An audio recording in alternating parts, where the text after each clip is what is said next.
why you are not going to be accepted at university. Welcome to episode number 3 of our series, Choosing a Career.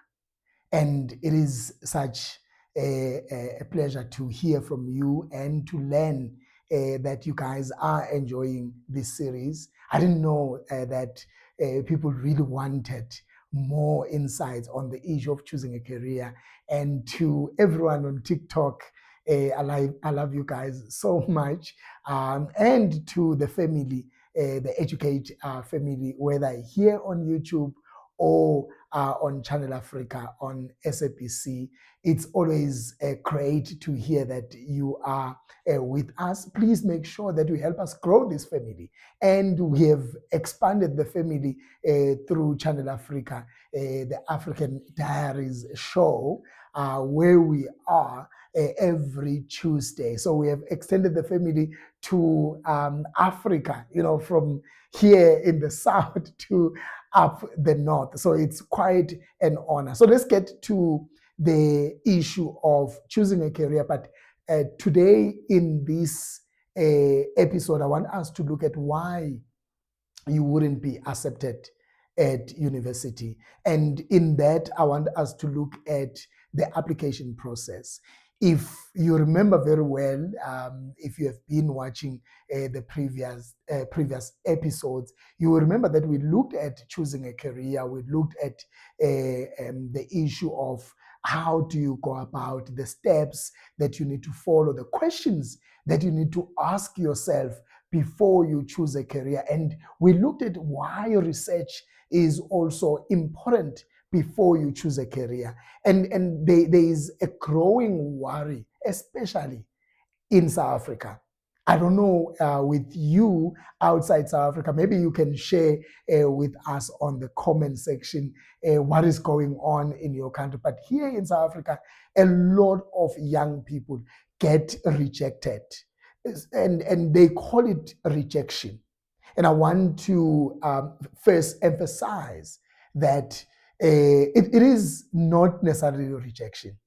And I'm not speaking on behalf of any university as much as I work for the University of Johannesburg, and that's not even a secret. And today I'm wearing the orange army. It's not a secret. I'm a lecturer here, but I'm not speaking on behalf of the University of Johannesburg, and I'm not speaking on behalf of any university. And I'm not apologizing on their behalf, actually. You can actually call them and let them explain to you. But as a career coach, someone who speaks to young people on a daily basis, someone who runs the #Matric Ungazibulali campaign, which is an anti-suicide campaign targeted to young people who either didn't make it at high school or who didn't qualify to get into the university they wanted or the tertiary institution they wanted, or some who failed dismally. It has been worrying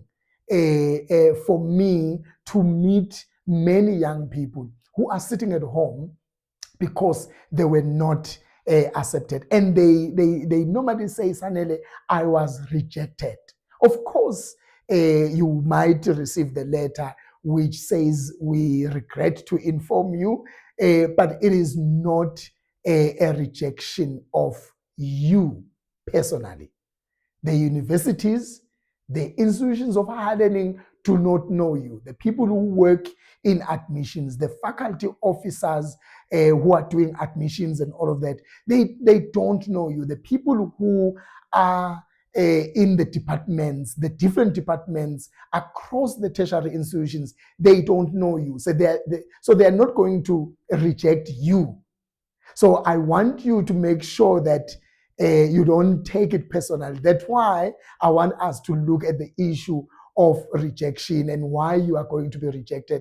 Because in most of the time, and if not all the time, it is structural and not personal. No one is against you, and I want to assure you that. Some of the things that makes you rejected to enter tertiary or to be accepted in the universities or in the institutions of higher learning where you want to study. Number one, you don't qualify, which means you don't meet the minimum requirements. And when I say you don't meet the minimum requirements, unfortunately, sometimes the minimum requirements are just the bare minimum. And when I say bare minimum, I mean we have people who exceed extra from what that qualification according to the university prospectus or that institution's prospectus. So they will probably say we want someone who has 30 points, especially in South Africa. They will say we want someone who has achieved 30 points. And you will have quite a number of young people who have 40 points and above applying for the same qualification, which means the university or that institution is going to make sure that it starts with the person who has got 40, which is fair. So, and then it goes down.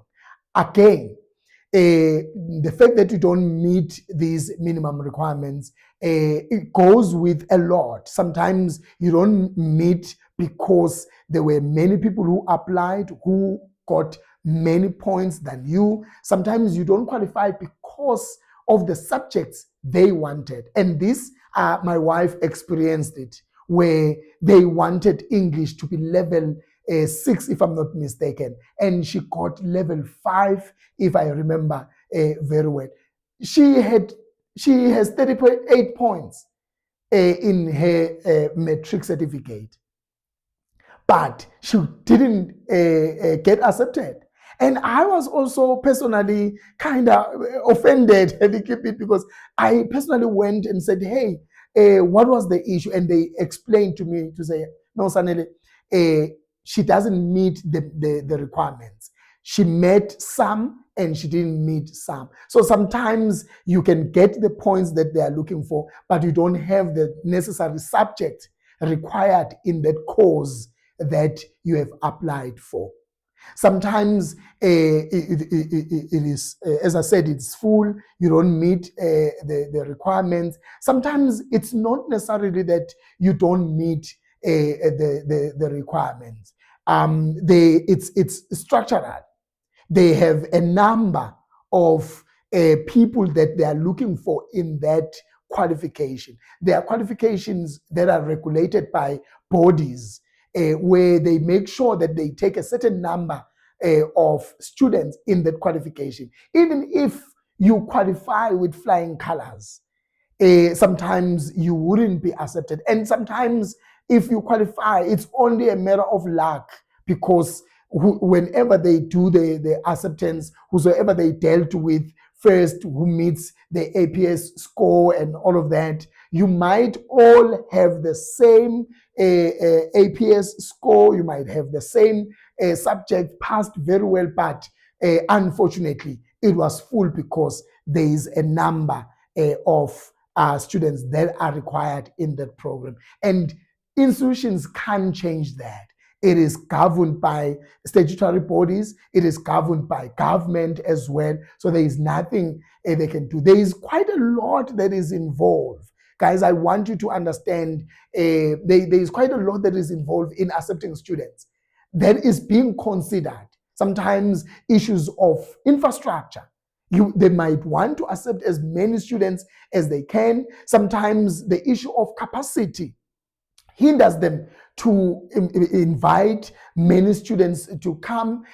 Sometimes the issue of accommodations and funding and many other things, sometimes those things, they hinder the university or the institution of higher learning from accepting more students. It's sometimes, and I will continue saying sometimes until you are annoyed by my sometimes, because it happens that the university wants to accept more. They can see that you guys want to study, especially those that were declined in 2024. They were declined in 2025, and some are going to be declined in 2026 for 2027 intake. It's some of those things, and there is also the element of applying late.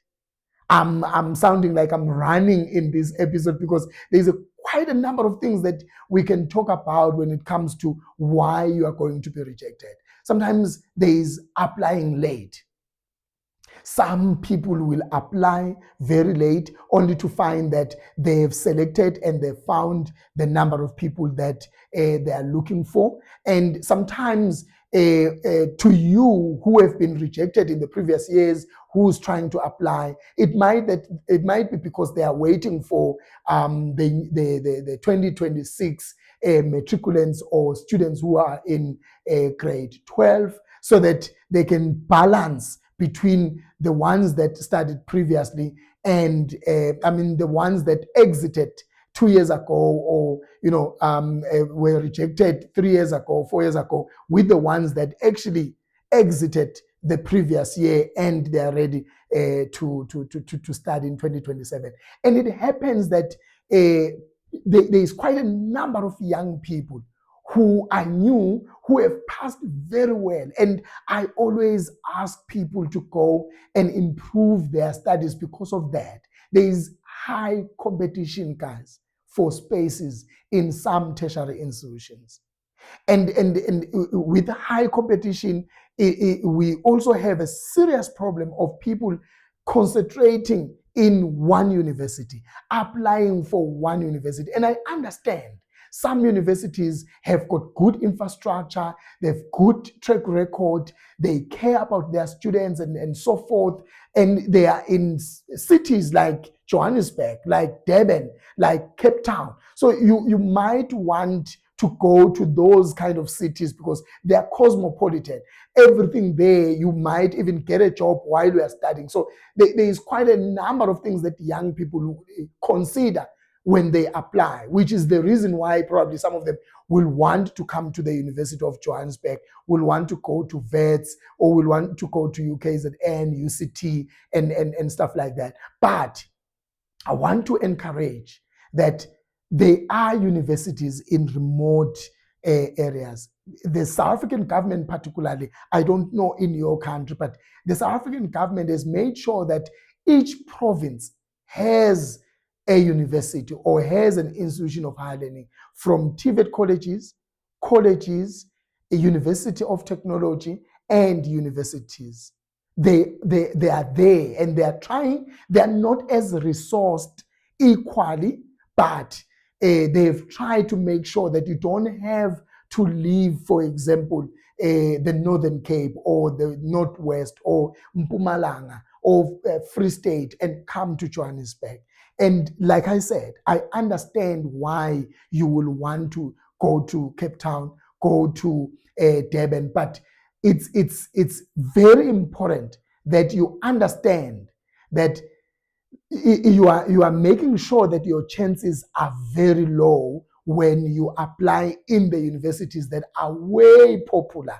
I want you to understand that, and I want you to appreciate when you are not accepted, because you are not sometimes going to be accepted. And I want you to know that when you are not accepted, it's amongst some of those things. And there are also issues where people are not accepted because their application was sometimes incomplete, to those that are still using manual. Some of the documents, which is very important, they are not clear. And you are required to go and certify this document or these documents. And when you go and certify this document, please make sure that these documents are certified clearly. The stamp is clear. You rather ask this police person or this policewoman or policeman to make sure that these are clearly stamped, because most of them, especially because now we forced university to remove the application fee, which means they then moved everything online. These documents are read by online systems. And when they are read by online systems, it means the system might not see that this document is not certified. And then it pushes back your application. They move to the next person. So please make sure that these documents that are supporting documents are supported. They are certified and they are submitted, and you don't resubmit them. Make sure that when you submit them once. Use a very nice email address with no funny words and all of that for those that do not have email address as yet. Because some of these emails, when you email, especially if you are going to use an email, they will go to junk. So it's very important that you make sure that everything is clear.